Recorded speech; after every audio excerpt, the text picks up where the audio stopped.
In the core of the bustling metropolis, amidst the towering edifices and the ceaseless hum of conveyances, lived a young woman named Liora.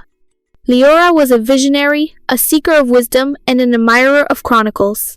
She spent her days wandering through the metropolis's labyrinthine avenues, her eyes wide with amazement, her heart open to the cosmos around her. One day, during one of her explorations, Liora stumbled upon a concealed passageway, a forgotten nook of the metropolis that time seemed to have neglected.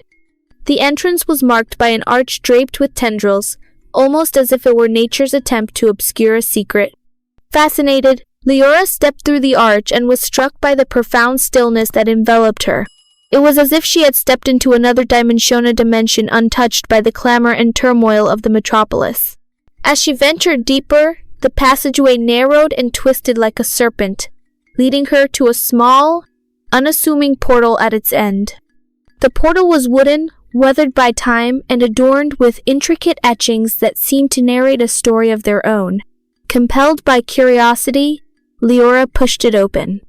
The moment she crossed the threshold, the air seemed to shift. The chamber before her wasn't just dimly lit. It shimmered faintly with a golden hue, as though the walls themselves harbored an inner light. The scent of aged parchment mingled with the subtle aroma of wildflowers, a sensory paradox that felt both ancient and alive. The bookcases reached impossibly high, disappearing into shadows above, their shelves groaning under the weight of tomes bound in materials Liora couldn't identify. Some seemed to shimmer, others absorbed light entirely. In the center of the chamber was the large, worn seat, now appearing almost regal, its faded upholstery embroidered with intricate patterns that seemed to shift as she stared. Liora's steps were tentative at first, her fingers brushing against the spines of the tomes. Some were warm to the touch, others cool, and a few seemed to pulse faintly beneath her fingertips. She selected one at random, a heavy volume with the cover embossed in silver filigree. The title read, Chronicles of the Whispering Stars. As she opened it, the pages emitted a soft, golden glow, and a faint hum filled the room, like the resonant note of a tuning fork. Words began to rise off the pages, swirling around her before settling back into place, and with them came visions. She was no longer in the chamber but standing atop a vast cliff, overlooking a sea of stars. The ground beneath her feet wasn't stone but some crystalline material that reflected constellations. In the distance, figures moved, tall beings cloaked in light, their voices harmonizing in an ancient melody that spoke of creation and balance. The experience was overwhelming yet serene, and when Liora blinked, she was back in the chamber, the book resting innocently in her lap. Time began to lose meaning as Liora delved deeper into the library's treasures.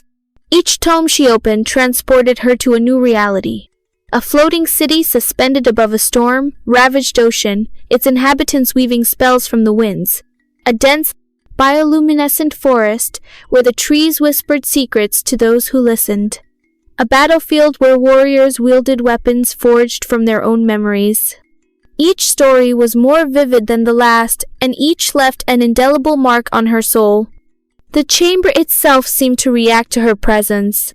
The golden hue of the walls grew brighter as she read, and the faint hum she first noticed became a symphony of harmonious notes. At times, the patterns on the seat's upholstery would shift to depict scenes from the tales she explored, as though the library itself was alive and rejoicing in her discovery. One day, while exploring a particularly ancient tome titled Echoes of the First Light, Liora noticed something unusual. Hidden within its pages was a map, drawn with ink that seemed to shimmer like liquid starlight. The map depicted the metropolis she called home, but it was overlaid with unfamiliar symbols and pathways. At its center was a mark that resembled the very archway she had first stepped through. Beneath it, a single line of text read, "The journey begins within." Compelled by the map, Liora began to notice changes in her daily life. The metropolis, once overwhelming in its noise and chaos, now seemed to pulse with hidden rhythms. She started to see patterns in the flow of people, the play of light on glass, and the graffiti on walls. It was as if the library had awakened something within her, a new way of perceiving the world. Her nights were filled with dreams of the places she had visited in the tomes. She saw the faces of the valiant champions, the wise sages, and the passionate companions she had read about, each whispering words of encouragement and wisdom. The lines between the library stories and her reality began to blur, and she realized she was no longer just a reader, she was becoming a part of the narrative. The next time Liora entered the chamber, she noticed something she hadn't before, a door on the far wall previously hidden in shadow. Its surface was smooth, devoid of any handle, but as she approached, it began to glow faintly. A voice, soft yet resonant, echoed in her mind. The path forward requires your story. What will you offer? Liora hesitated, then spoke aloud, recounting her journey from the moment she had discovered the concealed passageway. As she spoke, the glow intensified, and the door slowly began to open, revealing a spiraling staircase made of light. Without hesitation, she stepped through, feeling a surge of energy as she ascended. The staircase led her to a vast, open expanse, unlike anything she had ever seen. It was as if she stood at the nexus of all creation, surrounded by threads of light that connected countless worlds. She understood now. The library wasn't just a sanctuary of stories. It was a bridge between realities, a place where all narratives converged. Liora spent what felt like days exploring this new realm, learning its secrets and understanding her role. When she finally returned to the metropolis, she was forever changed. Her stories, infused with the magic and wisdom of the library, began to spread, touching lives in ways she couldn't have imagined. People who heard her tales found themselves inspired to seek their own hidden passageways, their own sanctuaries of wonder.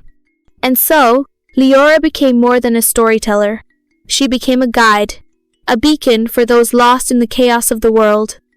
The concealed library remained her refuge, but it was no longer just a place she visited, it was a part of her, as intrinsic as her own heartbeat.